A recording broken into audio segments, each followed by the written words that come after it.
Ya, pemirsa, drone Hizbullah membuat 2 tentara Israel panik. Bahkan mereka tersungkur ke tanah sebelum dihantam drone.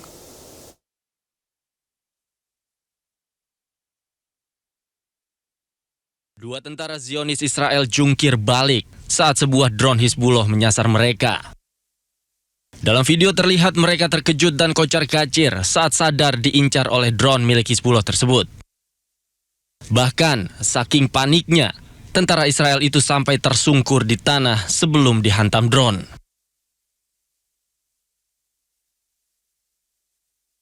Tak hanya menyasar pasukan Israel, drone Hizbullah juga berhasil menghantam tank Merkava Israel. Tank Zionis yang sedang patroli di kota Ainata, Lebanon Selatan itu hancur lebur dihantam drone pejuang Hizbullah. Dalam video terlihat drone perlahan-lahan mendekat ke target sebelum menghancurkannya. Drone Hizbullah menebar ketakutan pada pasukan Israel dan kini kendaraan tempur Israel dibungkus jaring anti-drone yang menyerupai gawang sepak bola raksasa yang menjulang di atas bodi kendaraan.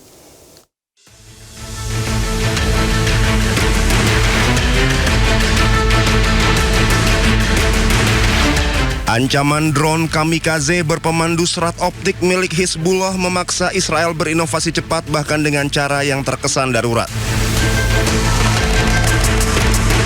Kini kendaraan tempur Israel dibungkus jaring anti-drone menyerupai gawang sepak bola raksasa yang menjulang di atas bodi kendaraan. Langkah ini mencuat setelah sebuah video beredar di media sosial memperlihatkan kendaraan militer Israel yang dipasangi rangka logam dan jaring nilon.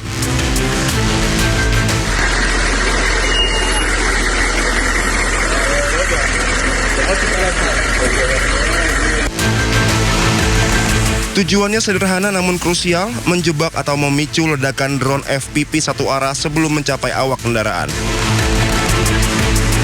Dengan jarak ledak yang lebih jauh, dampak hulu ledak diharapkan berkurang, meski efektivitasnya sangat bergantung pada jenis drone dan muatannya. Penggunaan jaring ini muncul di tengah meningkatnya kritik publik terhadap pasukan pertahanan Israel IDF yang dinilai belum siap menghadapi gelombang drone FPV Hizbullah. Akhir pekan lalu, 1 prajurit Israel tewas dan 6 lainnya terluka akibat serangan drone. Seorang anak diselamatkan dari bawah reruntuhan bangunan di kota Tire, Lebanon Selatan. Bangunan tersebut hancur setelah menjadi sasaran serangan udara Israel. Tim penyelamat dan warga berupaya menyingkirkan puing-puing bangunan yang runtuh akibat serangan udara di kota Tire, Lebanon Selatan. Dalam proses evakuasi yang menegangkan, seorang anak berhasil ditemukan hidup dari bawah timbunan reruntuhan. Suasana haru pecah saat korban berhasil diangkat dan dievakuasi menuju ambulans. Dan kondisi ini menambah kekhawatiran dunia internasional terkait dampak konflik bagi anak-anak. UNICEF menyatakan lebih dari 200 anak menjadi korban akibat serangan dan kekerasan yang terus berlangsung. Sebanyak 39 pesawat militer Amerika Serikat dilaporkan hancur dan rusak selama perang melawan Iran. Salah satunya pesawat jet tempur canggih F-35. Data diungkap Senat Partai Demokrat Amerika Serikat.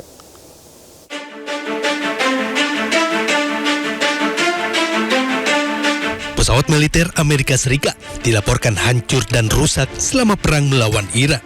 Salah satunya pesawat jet tempur canggih F-35 Lightning II yang ditembak jatuh di wilayah Irak. Selama pecahnya perang pada 28 Februari hingga 7 April, sebanyak 39 pesawat militer Amerika Serikat hancur dan 10 lainnya mengalami kerusakan dengan berbagai tingkat keparahan. Selain pesawat F-35 Lightning II, pesawat F-15 dan Thunderbolt milik AS ikut hancur ditembak jatuh militer Irak.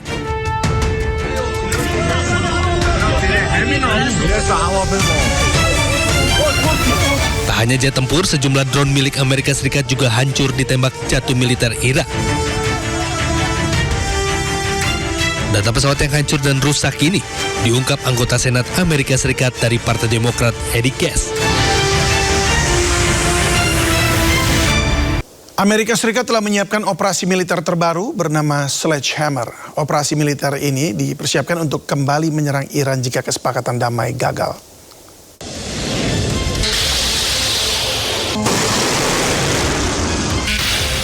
Meski berbagai upaya telah ditempuh, namun kesepakatan damai antara Amerika Serikat dan Iran masih belum kunjung tercapai. Di tengah kebuntuan negosiasi, AS dilaporkan telah menyiapkan operasi militer terbaru bernama Sledgehammer untuk menyerang Iran jika kesepakatan damai gagal. Operasi militer tersebut hanya berganti nama dari operasi militer sebelumnya yang bernama Epic Fury untuk menghindari pelanggaran War Powers Act atau Undang-Undang Kekuatan Perang. Sejumlah pejabat Amerika Serikat yakin bahwa penggunaan nama operasi baru tidak melanggar War Powers Act. Undang-undang tersebut membatasi waktu 60 hari kepada Presiden AS dalam melancarkan perang melawan negara asing tanpa persetujuan Kongres. Diketahui operasi militer Epic Fury telah berakhir pada bulan April lalu, meskipun AS dan Iran belum mencapai kesepakatan damai. Kedua belah pihak telah berupaya mengajukan proposal damai, namun hingga kini masing-masing pihak saling menolak syarat-syarat yang diajukan. Menteri Luar Negeri Iran Abbas Araghchi menyebut semakin Amerika Serikat mengancam, semakin mereka gagal. Ia juga mengatakan tidak ada solusi militer di Iran pada pertemuan BRICS di New Delhi, India. ما به این تهدیدهاشون عادت داریم. اینها بالاخره مدت هاست که به اشکال مختلف به شیوه های مختلف تهدید خودشون تکرار میکنن. ولی خب خودشون هم میدونن که از تهدیدهایی که کردن، حتی از جنگی که کردن، هیچ نتیجه‌ای نگرفتن تا حالا و نخواهند تونست بگیرن. من امروز هم در صحبت خودم در بریکس این رو مجددا تاکید کردم که هیچ راه حل نظامی برای هر اموری که مربوط به ایران باشه وجود نداره. ایران در مقابل تهدیدها محکم میسته، سرخم نمیکنه. این رو دیدن، تجربه کردن، 40 روز با ما جنگیدن، نتیجهشو دیدن. ایران در مقابل فشارها مقاومت میکنه. در این حال کسانی که با زبان احترام با ایران صحبت بکنن. Lebih dari 1 bulan gencatan senjata, Iran diam-diam telah melakukan konsolidasi terhadap mesin perangnya. Iran dilaporkan telah memulihkan 30 dari 33 situs rudal di sepanjang Selat Hormuz.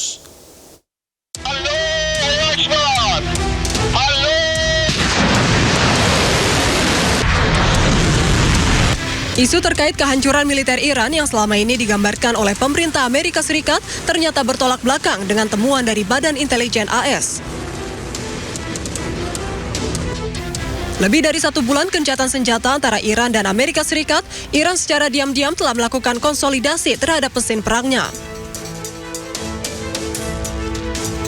Dilansir dari Middle East Eye, Iran dilaporkan telah memulihkan kembali akses ke sebagian besar situs rudal dan fasilitas bawah tanah. Dengan menggunakan citra satelit dan alat pengawasan lainnya, Badan Intelijen AS mengungkapkan bahwa Iran telah memulihkan 30 dari 33 situs rudal atau 90% fasilitas penyimpanan dan peluncuran rudal bawah tanahnya di sepanjang Selat Hormuz.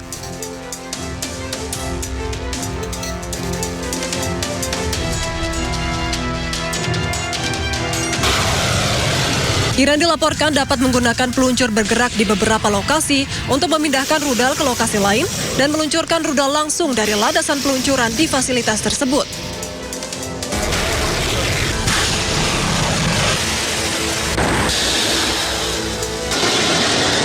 Laporan tersebut juga mengungkapkan bahwa Iran masih memiliki 70% persediaan rudal dari sebelum perang. Diketahui ketegangan di Timur Tengah masih memanas setelah hampir 11 pekan berlangsung. Hingga kini baik Iran maupun Amerika Serikat masih mengupayakan kesepakatan damai, mulai dari melalui bantuan mediator dari Pakistan hingga safari politik ke berbagai negara.